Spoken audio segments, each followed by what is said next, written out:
Oke, selamat pagi semuanya. Nah, di pagi hari ini kita bareng Bung Valdio. Jadi, yang belum tahu Bung Valdio ini adalah, bisa disebut apa nih, Bung?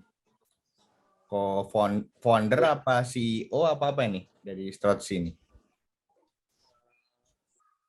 Founder, editor, marketer, segala macam semuanya. All in one ya? Dari Strotsi. Hmm. Ya. Jadi, Halo Bung Timo. halo, sehat semuanya, Bung.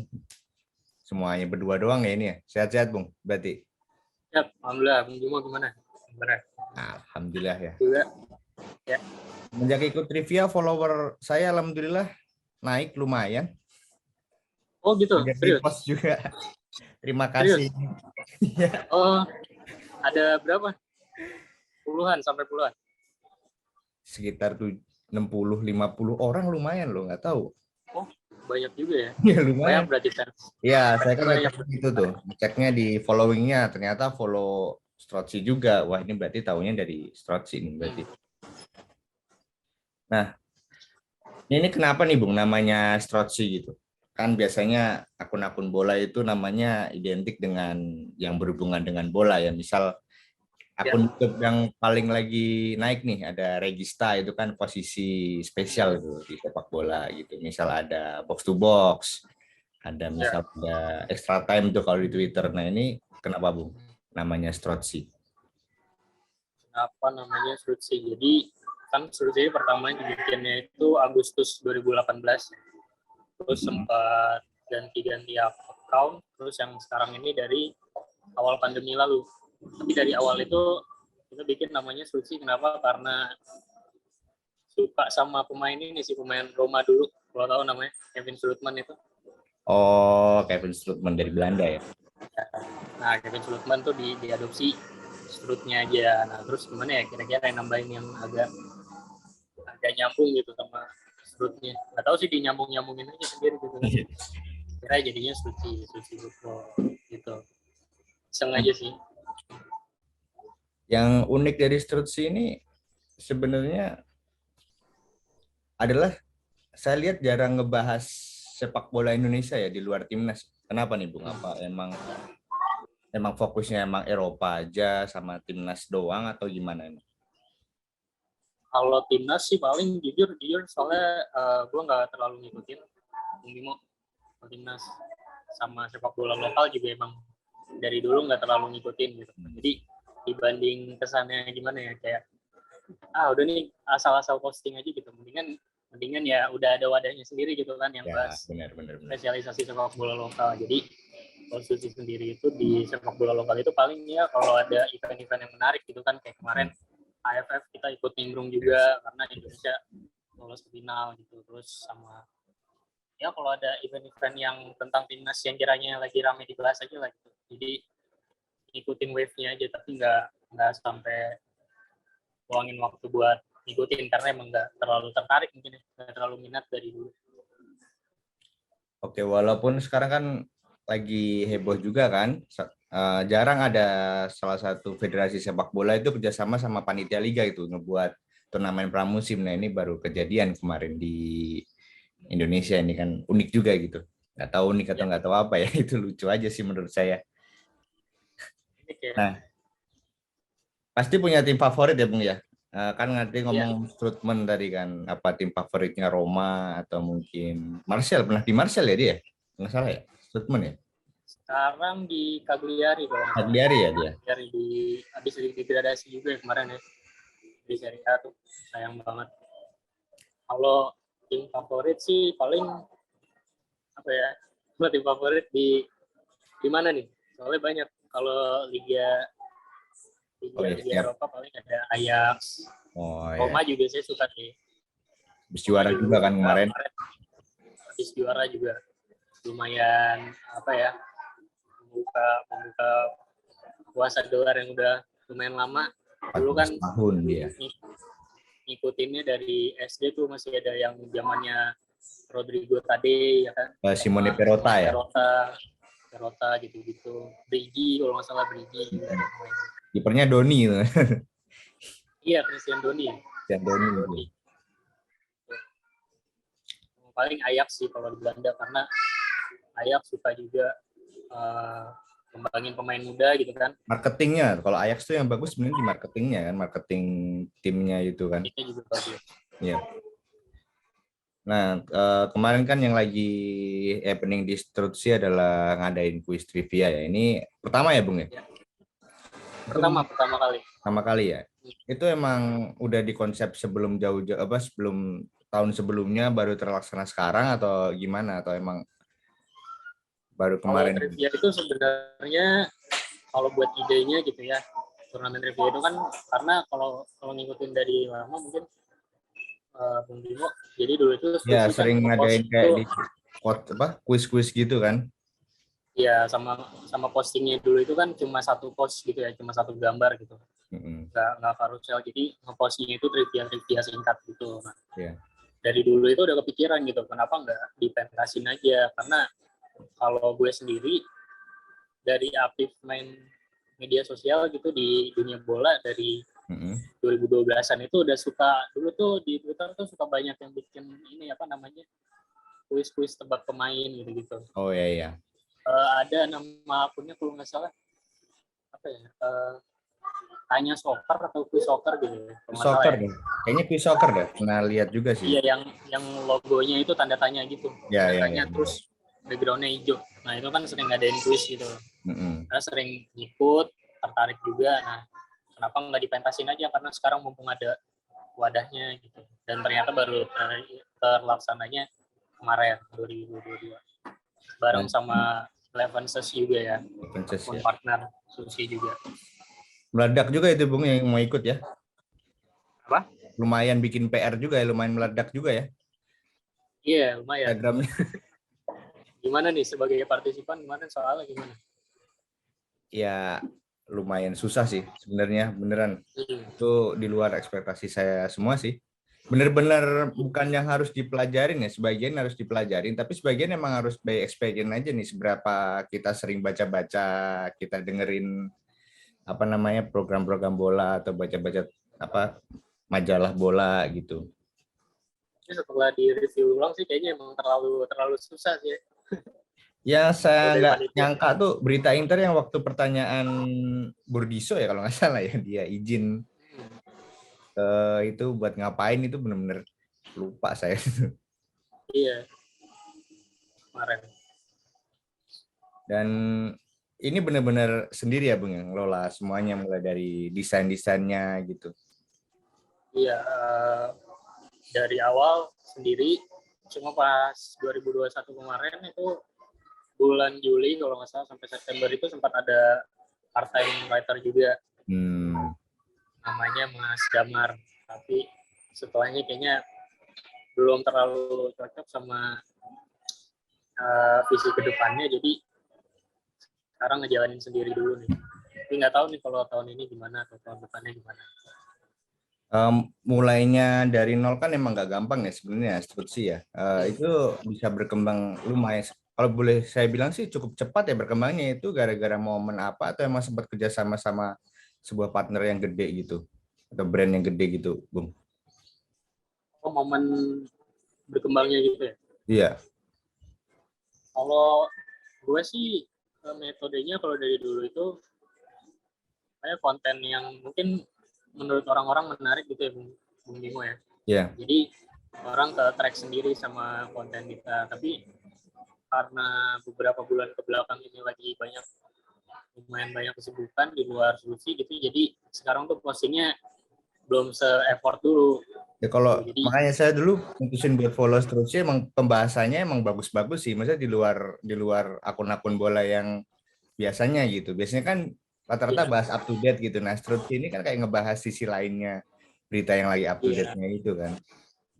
Iya, tapi sebenarnya nggak cuma Susi sendiri sih yang kayak gitu, tapi ya memang poinnya Susi sendiri emang bedanya di situ. Karena kalau update skor gitu jujur aja, karena gue nggak ngikutin bola, jadi nggak tahu nih ada pertandingan apa aja gitu. Paling ngikutin ya yang disukain aja gitu kan. Nonton rata-rata begitu sih. Nonton yang ada di TV gitu, nggak direncanain nonton. Misalnya nanti Sabtu ada pertandingan apa, luangin waktu, nggak gitu. Kadang lagi lagi ada pertandingan apa gitu, pas lagi ada apa ya udah nonton yang ada aja gitu. Tapi kalau update skor Jadi gitu emang rada susah sih, Bun. Sebenarnya harus tahu iya, pertandingannya gitu emang kan. emang salut juga sih sama yang emang ngikutin Ya, banget gitu ya. Kalau saya pribadi sih nggak sefanatik itu soalnya. iya benar. Sampai yang update gitu kan, ini lagi apa menit segini, misal bentur tiang gawang Iya, apa gimana, berarti kan dia mantengin terus kan dia pertandingannya kan itu. benar, benar. Dan kadang ada yang misal satu waktu itu nonton 3-4 laga gitu kan Ya, barengan kayak kayak TV-TV gitu. TV, Itu saya nggak sampai handphone. segitunya. Iya, Terus kita beralih ke hot moment. Hot moment ini ngebahas yang lagi menarik aja nih. Kemarin Madrid juara. Ini benar-benar kalau saya lihat kan, saya nonton itu benar-benar kayak gimana Ancelotti ini benar-benar antitesis lah sama Klopp nih. iya. Biasa banget. Karena dia sabar banget tuh pemain-pemainnya sampai akhirnya ada momen Valverde yang main. Menurut saya sih MVP-nya sih Valverde ya, di lain Courtois itu menurut dia kayak ngebuat Van Dijk, Konate itu kayak kebingungan gitu mau ngejagain siapa gitu. Kalau pendapat Bung Dio sendiri gimana nih kemarin? Kalau buat VP kemarin atau keseluruhan matchnya? Buat MVP-nya dulu lah, yang layak siapa selain ini?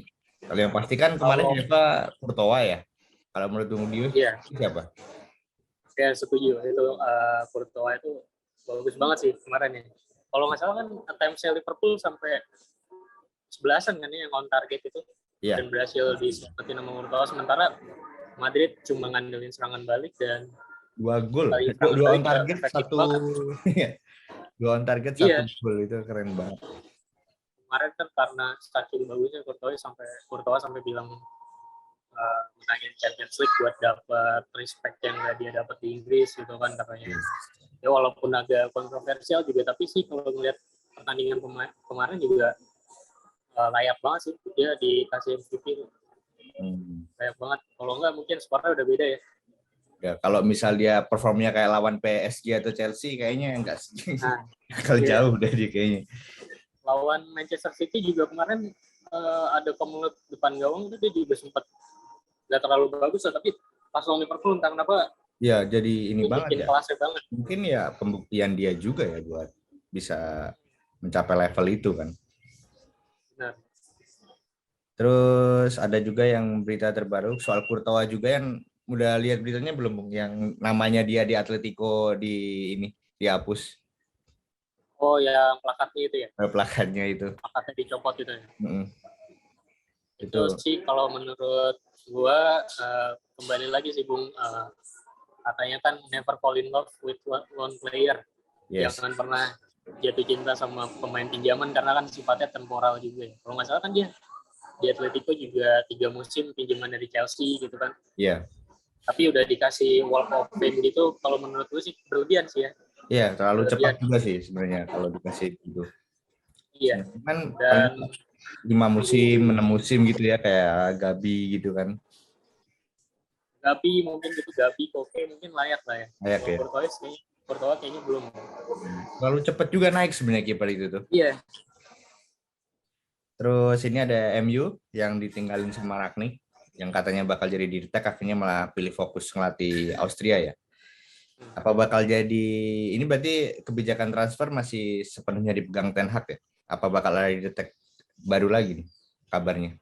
Uh, kalau nggak salah itu MU itu sekarang director of football-nya kan ada 2 ya, John Murtoff siapa gitu nama depannya. Ya. Murtoff terus sama Darren Fletcher itu ya. Ya, Pacar. Darren Fletcher sama Murtoff itu dan kerjasama sama Ten Hag, dan Ten Hag juga sempat bilang kalau nggak salah di interview kemarin itu saya baca, dia bilang kalau jabatan Rangnick itu urusan klub gitu, dia kayak nggak peduli gitu sama otoriter Rangnick yang bisa ngasih jadi advisor lah ya, istilahnya kayak konsultan gitu ya. Jadi kalau menurut saya sih memang Ten Hag kalau dari rekam jejaknya kan memang orangnya agak saklek gitu ya. Saklek dan dia punya pendirian yang kuat banget, jadi mungkin emang nggak perlu dapat advisory dari pihak di luar kepercayaannya gitu ya. Kayak Rangnick itu kan bukan termasuk circle-nya dia yang lama kan, karena yang ditarik ke MU itu kan yang kayak Steve McLaren, terus ada Van der Gaag, siapa gitu. Ya banyak itu ya orang-orang lama gitu. Iya, jadi dia mungkin orangnya lebih nyaman kerja sama orang-orang yang udah lama dikenal gitu. Iya, jadi gampang gitu maksudnya kayak kerja di real life aja sih kalau udah tahu flow-nya kan lebih enak gitu kan. Udah tahu culture-nya gimana gitu kan. Dan Rangnick juga kan pasti fokusnya kepecah juga gitu kan. Sama jabatan yang latih Austria gitu. Mungkin itu sih kurang cocok. Kalau begitu bisa jadi ini dong. Apa pemain-pemain incerannya MU bisa hampir dapat semua ya. Katanya kan menarik Van de Beek itu kan bukan rencana Rangnick juga kan? Iya. Gimana ya? Soalnya Rangnick juga di MU periode pelatihannya juga nggak terlalu, bisa dibilang kalau dari mata pelanjang itu dari statistik aja nggak terlalu oke kan? Ya nggak terlalu oke, emang kalau bahasanya hahaha dibayar gede gitu kan. Kerjanya santai dibayar. Dia juga sering dicap kutu loncat gitu katanya. Jadi kontraknya belum habis sudah pindah-pindah gitu. Ya sebelum ditarik MU kan juga di Lokomotif Moskow baru 4 bulan 5 bulan gitu. Iya, belum ada setengah musim itu dia langsung pindah. Gitu. Tapi menurut saya, kalau menurut Bung Dio sendiri, siapa yang layak dipertahanin? 5 orang nih di MU sekarang nih, misal 5 orang yang paling pemain layak. Ya. 5 pemain, David De Gea udah jelas, Bruno Fernandes, di sektor belakang sih udah jelas nggak ada yang dipertahanin tuh di back-backnya itu. Paling cuma Rafael Varane, masih bisa Rafael Varane. Terus entah kenapa meskipun banyak orang nggak suka gitu ya, kalau gue sih Maguire ya. Pertahanin Scott McTominay kayaknya bagus. Scott McTominay itu kayaknya lumayan buat dipertahanin. Sama terakhir paling satu lagi ya. Elanga berarti cabut nih. Sancho, satu lagi Sancho deh. Sancho. Hampir sama ya. Bukan cabut tapi belum bisa dikasih jaminan starter juga ya kalau Elanga. Nomine itu setuju juga sih. Kalau untuk pelapis ya menurut saya cukup berkualitas sih daripada untuk jadi starter. Iya. Dan dia juga walaupun kelihatannya kasar gitu ya, kayak sering melanggar sana sini, kayak berasak berusuk gitu ya kalau kata orang sekarang, kayak Milan gitu. Cocok main di Itali kayaknya dia. Tapi ini juga sih kan berarti nunjukin ada agresi gitu kan, ada kemauan buat menang gitu. Ya.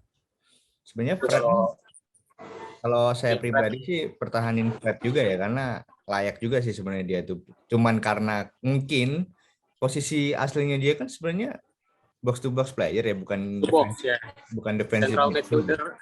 Iya. Central midfielder kan dia. Iya. Tapi di MU juga dipaksa jadi defensive midfield juga agak susah juga sih. Iya. Bung Bimo, sorry. Ini baterainya agak lowbat. Bisa dicas dulu ya? Oke. Saya tetap record aja. Bentar ya. Ya.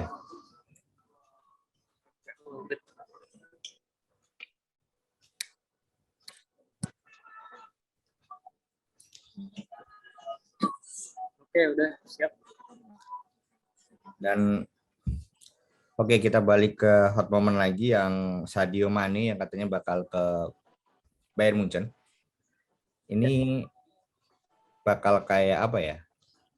Rekrutan besar Bayern Munchen di luar Liga Jerman kali ya, Bung ya, bisa dibilang ya. Ternyata saya juga baru tahu Mane itu gajinya di bawah Oxlade ya. Baru tahu juga saya. Oh iya. Iya, mungkin ngambek kali ya Mane. Bukan tinggi juga ya berarti. Iya, tidak termasuk tinggi Mane. Tapi Mane ke Lewi cabut. Kayaknya Lewandowski cabut. Lewandowski ya? Iya. Gnabry juga katanya mau ini. Gnabry udah perpanjang kontraknya, nggak disetujuin apa dia yang nggak mau gitu. Ya masih tanda tanya juga. Ini kalau musim ini kayaknya bakal banyak saga-saga transfer yang menarik sih menurut saya. Cuma sayangnya aja kemarin si Haaland sama Mbappe udah fixnya itu udah pas belum masuk Juni gitu kan ya. Ini Biasanya kalau lagi angkat-angkat sekarang. kalau saya lihat nih City ini kayak nggak mau ketinggalan apa ya, bikin sensasi gitu kan. Kemarin kan MU nunjuk Ten Hag tuh kan kayak, wih, sesuatu yang luar biasa gitu. Akhirnya kayaknya City gue juga harus bikin berita yang bagus nih gitu. Kan biasanya kalau pemain gitu kan peresmiannya biar biar elegan kan setelah musim kelar. Nah ini kayaknya mereka pengen dapat atensi juga dari orang-orang, makanya langsung ngumumin Haaland gitu kan. Dan Haalandnya sendiri malah, Iya dia. iya, Haaland malah kayak nggak keberatan gitu kan. Agak kecewa juga sih sebenarnya kenapa dia kayak kurang profesional gitu loh. Harusnya dia bilang ke klubnya jangan dulu deh, biar biar Iya musim benar ya. kelar juga, hormatin Dortmund juga kan, dia harusnya begitu kan. Bakal jarang lihat koreo-koreo bagus malah nih kalau pindah ke Inggris. Iya benar-benar. Kayaknya kalau ke Madrid saya mau sih nggak bisa dapetin Haaland atau Mbappe.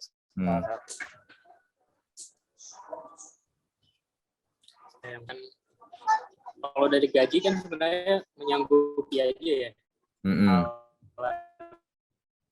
Atau Mbappe gitu kan. Mungkin lebih ini ya, lebih ke apa ya? Hati mungkin bisa. Kalau ke Madrid sih Haaland sih mungkin agak susah karena menggeser Benzema tuh sesuatu yang agak susah untuk 3 tahun ke depan gitu kan. Pasti dirotasi. Takutnya kan kayak Luka Jovic gitu kan, jadinya cuma penghangatan. Iya masih ada Benzema ya. Iya. Kayak emang single striker gitu ya, nggak cocok di duetin gitu ya. Dan ini untuk segmen terakhir, Bung, saya mau nanya ini, quick answer ya. Kalau sambil pada penjelasannya aja ya, apa ya. Pilih peringkat 4 Liga atau juara FA Cup di Liga Inggris?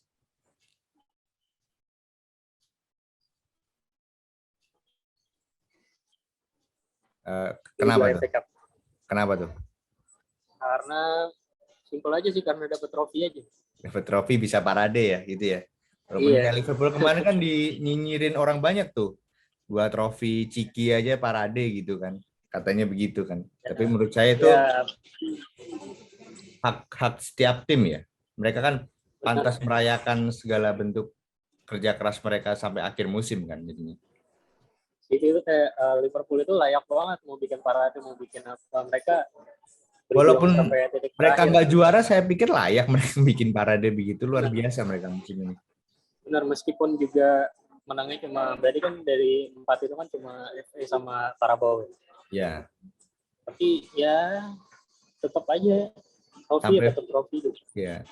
Sampai final itu luar biasa loh.